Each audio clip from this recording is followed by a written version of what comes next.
কারো ট্রেপে করে যাওয়া, কারো ফাঁদে করে যাওয়া এবং নিজের ক্যারিয়ারটাকে নষ্ট করে ফেলবা, পুরো ক্যারিয়ার ধ্বংস। বিশ্বাস করেন আল্লাহ রাসূল সাল্লাল্লাহু আলাইহি ওয়াসাল্লাম পুরুষের জন্য তার উম্মতকে সাবধান করতে গিয়ে নারীর ব্যাপারে যত সাবধান হতে বলেছে আর কোনো বিষয় বলেনি। আল্লাহ রাসূল সাল্লাল্লাহু আলাইহি ওয়াসাল্লাম বলেছেন সূরা মাঝে 4000 নম্বর আছে, বাত্তাকুদ দুনিয়া বাত্তাকুদ নিসা, দুনিয়া থেকে বেঁচে থাকো। দুনিয়া থেকে বেঁচে থাকো মানে দুনিয়া আপনাকে যত ভাবে প্রতারিত করবে সব কিছু থেকে বেঁচে থাকেন। আপনাকে দুনিয়ার টাকা দিয়ে প্রতারিত করবে, আপনি হারাম থেকে বেঁচে থাকেন। দুনিয়ার মধ্যে এই সমস্ত পাপ আমরা করছি, জেনা কি আমরা দুনিয়ার বাইরে গিয়ে করি? জেনা কি দুনিয়ার বাইরে গিয়ে করি? এরপর আল্লাহ রাসূল সাল্লাল্লাহু আলাইহি ওয়াসাল্লাম বলছে দুনিয়া থেকে বেঁচে থাকা মানে দুনিয়াতে যত পাপ আছে সব কিছু বেঁচে থাকো, কারণ দুনিয়া সব রেকর্ড করে রাখছে।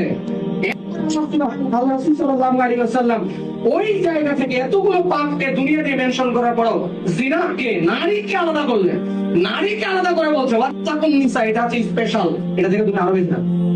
আল্লাহ রাসূল সাল্লাল্লাহু আলাইহি ওয়াসাল্লাম বলছেন নারী তুমি এমন একটা জাতি, তুমি এমন একটা জাতি, তুমি বুদ্ধিমানের জ্ঞানী মানুষের জ্ঞানকে প্রতিবন্ধী করে দিতে পারো। তুমি এমন একটা জাতি, তার রূপ লাগবে না, তার কিচ্ছু লাগবে না, ও মেয়ে মানুষ এটাই যথেষ্ট।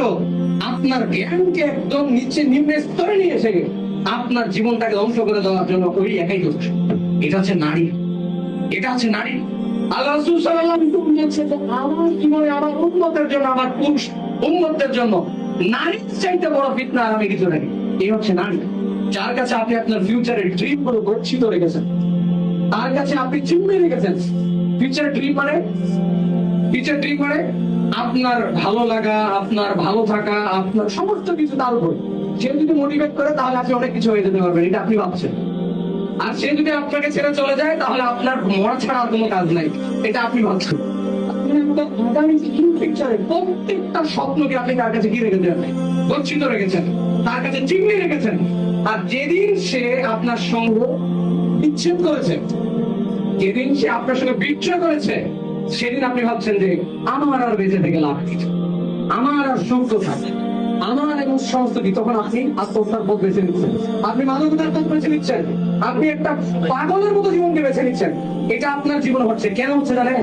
কারণ আপনি আপনার ফিউচারকে, আপনি আপনার স্বপ্নগুলোকে একটা মেয়ের কাছে জিম্মি রেখেছেন। এই জন্য যুবকদেরকে বলবো নিজের স্বপ্নের মালিক নিজে হন। নিজের জীবন পরিচালনার এই প্লেনে আপনি নিজের পাইলট হন। আল্লাহর উপর ভরসা করেন, নিজের ফিউচার প্ল্যানিং করেন, নিজের কর্মদক্ষতাকে বাড়িয়ে নেন, নিজের স্কিলকে বাড়িয়ে নেন, নিজে একজন বিজনেসম্যান হন। যে কোনো কিছু একটা আপনি উদ্ভাবক হন, আপনি উদ্যোক্তা হন, নিজের জীবনকে নিজে পরিচালনা করেন। অন্য কিন্তু জীবনে পাইলটটা বানিয়েন না, এটা আমার পরামর্শ। যদি করেন, নিজের স্বপ্নকে যদি নিজের কাছে না রেখে অন্য মেয়ের কাছে গচ্ছিত রাখেন, ও যদি নিজের সুখের জন্য চলে যাবে, সেদিন আপনার ফিউচারকে ধ্বংস করে দিয়ে চলে যাবে। আল্লাহ রাসূল সাল্লাল্লাহু আলাইহি ওয়াসাল্লাম এটাকেই বলছে যে এটা এতটাই মারাত্মক জিনিস। মদের কাছেও দেবে না, এই কথা আল্লাহ রাসূল বলেননি, আল্লাহ বলেননি। হ্যাঁ, জুয়ার কাছেও যাবেন না, এটা আল্লাহ সাল্লাল্লাহু বলেননি। অন্য যে কোনো ব্যাপারের ক্ষেত্রে বলেন যে তুমি এর কাছেও যাবে না, কিন্তু এই ব্যাপারে আল্লাহ সুবহানাহু ওয়া তাআলা নিজে বলছেন ওয়ালা তাকরাবু জিনা। ও তুমি চোখের দিকে চোখই লাগবে না, ওর এখানেই তুমি শেষ। আপনি বলছেন আমি তেমন কিছু করি নাই, একটা কথা বলছি জাস্ট। এই কথা বলাটাকে আল্লাহ সুবহানাহু ওয়া তাআলা বলছেন এটা এমন একটা জিনিস একবার আপনাকে ফেলে দিবে না, কিন্তু ধীরে ধীরে ধীরে ধীরে ধীরে একটা সময় আপনি পিছনে পড়বেন। এই জন্য বলছে একদম কাছে দেওয়া যাবে, তুমি ওর চোখের সঙ্গে চোখই মিলাবা। যদি চোখ পড়ে যায় আস্তাগফিরুল্লাহ বলে চোখ নিচে নামায় দাও, আল্লাহর উপর তাওয়াক্কুল করে চলো। নিজের যৌবনটাকে হেফাজত করো।